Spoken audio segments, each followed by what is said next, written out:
Good morning all of you. बेटा आज हम पाठ 12 कक्षा 12 के लिए पाठ 12 करेंगे बाजार दर्शन। कल मैंने आपको इस पाठ से संबंधित कुछ जानकारी दी थी और उनसे पहले मैंने लेखक जैनेंद्र जी के बारे में आपको विशेष जानकारी दी थी। ठीक है बच्चों, आओ चलो शुरू करते हैं। आज का हमारा विषय है बाजार दर्शन। चलो बेटा, हाँ जी।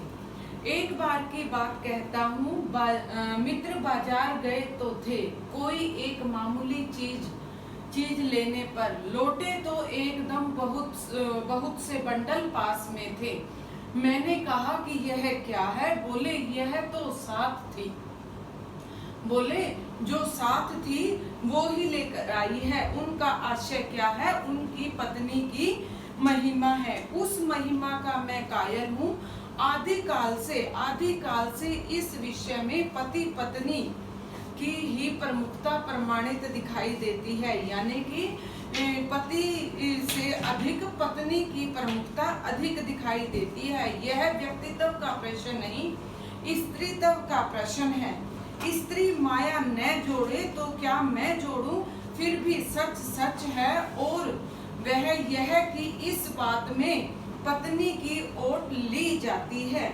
मूल में एक और तत्व की महिमा सविशेष है। वह तत्व है मनी बैग का, अर्थात पैसे की गर्मी या एनर्जी। तो यहाँ पर बेटा इस पहले में ये बताया गया है कि पुराने समय से लेकर आज तक पति पत्नी के बीच में सबसे अधिक पत्नी की बात मानी जाती है। और दूसरी बात ये है इसमें कि जब भी पति पत्नी बाजार जाते हैं तो पत्नी अधिक सामान खरीदने की इच्छुक होती है और वो खरीद कर भी लेकर आती है पाठ के आधार पर। हाँ जी, तो वो कहते हैं कि भाई अगर औरत पैसा जोड़े या मैं जोड़ूं, उसके बारे में बात कही गई है। वह तत्व है मनी बैग यानी कि बटुए का प्रश्न आ जाता है, पैसे की गर्मी आ जाती है या एनर्जी की बात आ जाती है। पैसा पावर है, पर उसके सबूत में आसपास माल टालने जमा हो तो क्या वह खाक पावर है? पैसे को देखने के लिए बैंक हिसाब देखिए, पर माल मकान कोठी तो अनदेखे भी किए जा सकते हैं। पैसे की उस परचेजिंग पावर का प्रयोग भी पावर का रस है। कहने का भाव है कि अगर कोई मार्केट जाता है, किसी को क्या पता कि इसके पास कितनी कोठी है या क्या पावर है, लेकिन जब वो उस समय बहुत अधिक से अधिक सामान खरीदती है तो समझो कि वो पैसे की ही पावर है। हाँ जी, अब देखिए बेटा, हाँ जी, पैसे की ही पावर है। लेकिन नहीं, लोग संयमी भी होते हैं। वे फजूल सामान को फजूल ही समझते हैं। वे पैसे बहाते नहीं और बुद्धिमान होते हैं। बुद्धि और संयम पूर्वक यह पैसे को जोड़ते जाते हैं। वह पैसे की पावर को इतना निश्चित समझते हैं कि उसके प्रयोग की परीक्षा उन्हें दरकार लगने लगती है। बस खुद पैसे के जुड़ा होने पर उनका मन गर्व से फूला रहता है, यानी कि गर्व से भरा रहता है। मैंने कहा यह कितना सामान ले लिया है। यहाँ पर लेखक कहता है कि कुछ लोग ऐसे भी होते हैं जो जिनके पास पैसा तो बहुत होता है, लेकिन वो खर्च नहीं करते। वो सिर्फ पैसा जोड़ने की प्रवृत्ति में ही लगे रहते हैं। और जो लोग ऐसा पैसे जोड़ने की प्रवृत्ति में लगे रहते हैं, वो कैसे होते हैं? वो अंदर ही अंदर पैसे की गर्मी को महसूस करते हैं, यानी कि वो अंदर ही अंदर अपने आप को आनंदित महसूस करते हैं।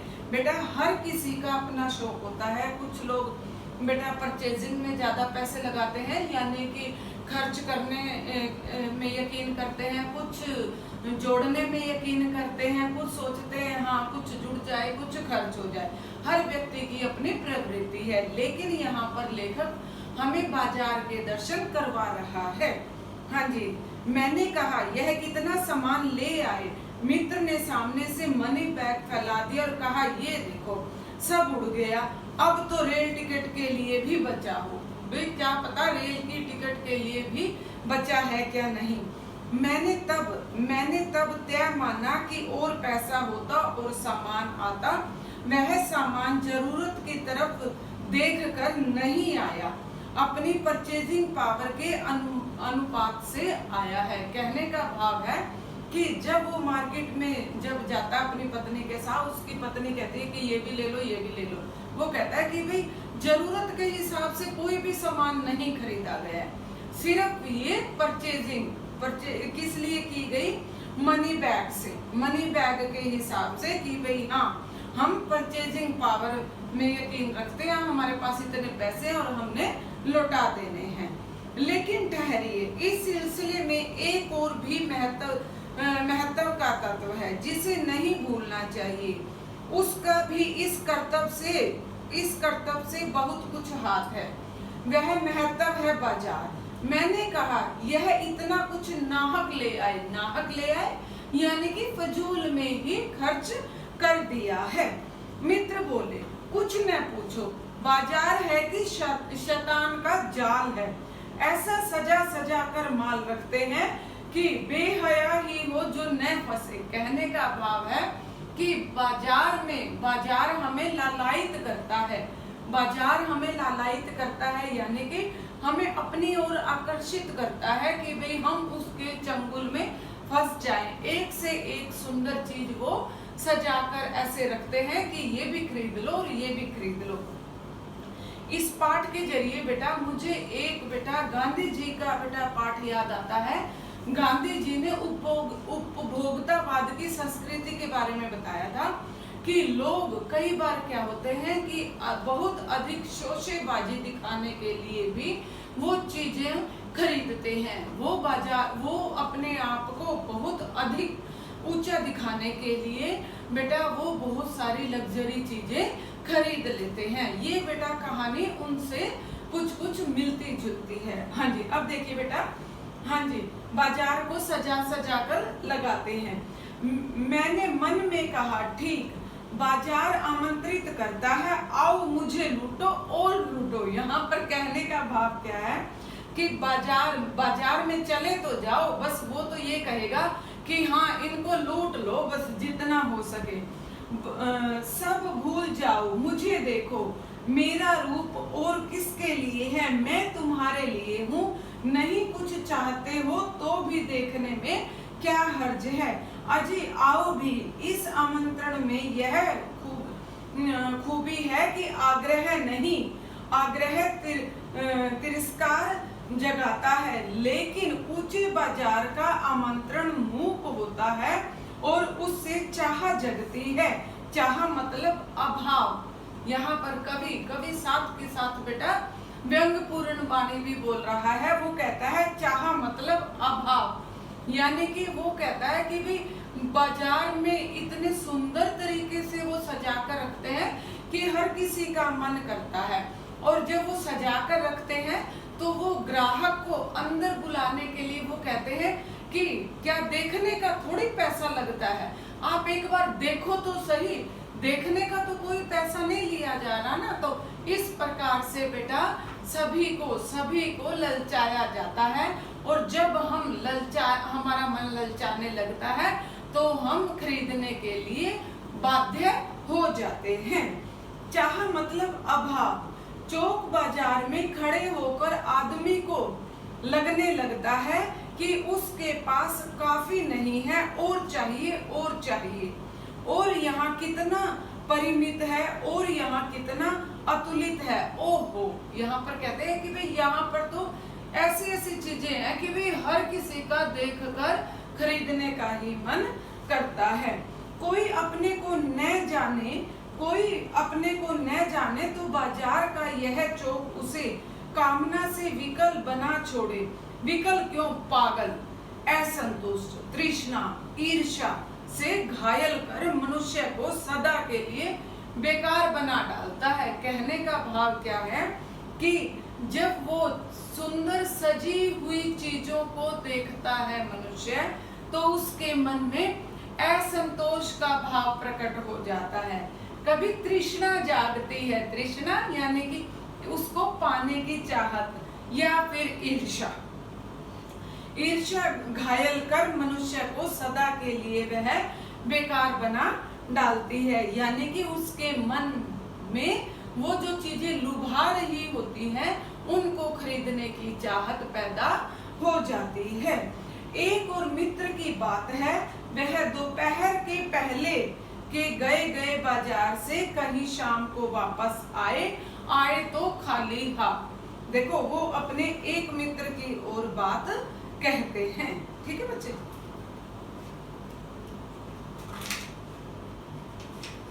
हाँ जी, मैंने पूछा कहाँ रहे?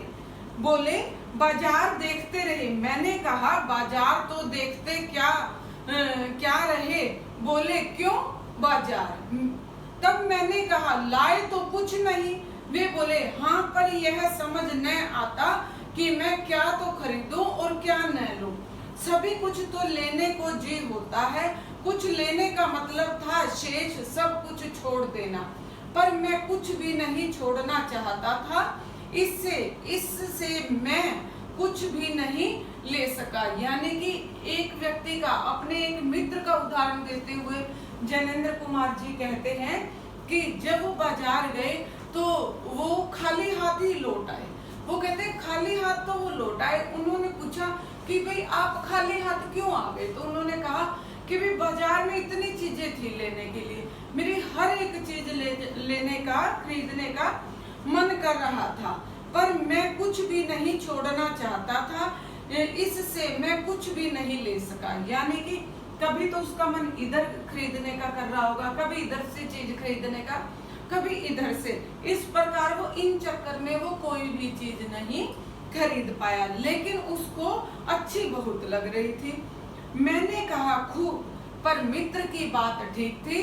अगर ठीक पता नहीं है कि क्या चाहते हो तो सब और की चाह तुम्हें घेर लेगी, और तब परिणाम क्या होगा? त्रास ही होगा, गति नहीं होगी न कर्म। हाँ जी, तो बेटा इसमें क्या बताया गया है, जो मैं पहले कह रही थी कि भाई इतनी सारी चीजें, कभी ये लेने का मन होगा, कभी ये लेने का मन होगा, तो कभी ये चीज खरीदने का मन होगा।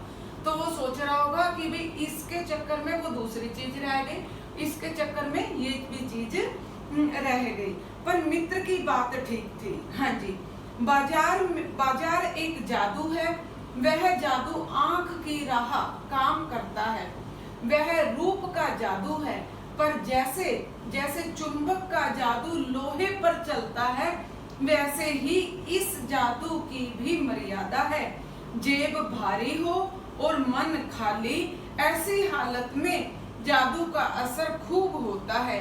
जेब खाली पर मन भरा न हो तो भी जादू चल जाएगा। मन खाली है तो बाजार की अनेक चीज का निमंत्रण उस तक पहुंच जाएगा। कही हुई उस वक्त जेब भरी, तब तो फिर वह मन किसकी मानने वाला है। मालूम होता है कि मैं यह भी खरीद लूं और यह भी खरीद लूं। यदि यहाँ पर क्या समझाया बेटा, यदि मेरी पॉकेट में पैसे हैं, मेरी जेब में पैसे हैं, तो मैं कुछ भी खरीदने के लिए समर्थ हूँ, तो मैं कोई भी चीज खरीद सकता हूँ। लेकिन जब मेरे पास पैसे ही नहीं है, जब मेरे पास पैसे ही नहीं है, तो मैं चीजें किस प्रकार खरीदूं? तब तो मन ही ललचाता रहेगा और मैं देख दाख कर ही वापस आ जाऊंगा। हाँ जी, बल्कि खलल ही डालती है। बेटा ये जो सारी चीजें हैं, अब देखो कि सभी सामान जरूरी और आराम को बढ़ाने वाला मालूम होता है, पर यह सब जादू का असर है। जादू की सवारी उतरी कि पता चला कि फैंसी चीजों की बहुतायत आराम में मदद नहीं देती, बल्कि खलल डालती है। थोड़ी देर को स्वाभिमान को जरूर सेक मिलती है, पर इससे अभिमान की गिट्टी की और भी खुराक मिलती है। जकड़ रेशमी डोरी की हो या रेशम के स्पर्श के मुलायम के कारण, क्या वह कम जकड़ होगी। कहने का भाव इसमें क्या है कि अगर मैं थोड़ी देर के लिए अगर मैं कोई चीज खरीद लेता हूँ और जब मैंने वो चीज खरीद ली है और वो मेरी जरूरत की नहीं है, एक बार तो मुझे लगेगा कि हाँ ले ली, मेरा मन खुश हो गया, वाह। लेकिन जब वो पड़ी रहती है तो वो कहीं ना कहीं मुझे दुखदाई भी देती है। ठीक है बच्चों, आज का चैप्टर इतना ही। घर पर एक बार रीड करके देख लेना बेटा। इन चैप्टर में से बेटा एक गद्यांश जरूर आता है, पठित गद्यांश आता है, और बेटा उस गद्यांश में बेटा 4 प्रश्न पूछे जाते हैं या 5 प्रश्न पूछे जाते हैं, और बेटा उन प्रश्नों का आपको उत्तर देना होता है। इसलिए आपको एक एक लाइन समझाई गई है। क्यों? क्योंकि ये पुस्तकीय भाषा है और आप जब उत्तर दोगे, प्रश्न दोगे, तो वो साधारण आम भाषा में होंगे और पुस्तकीय भाषा तब आपको कठिन लगेगी। तो इसलिए मुझे चैप्टर का एक एक पाठ, एक एक अक्षर करवाना होता है। धन्यवाद।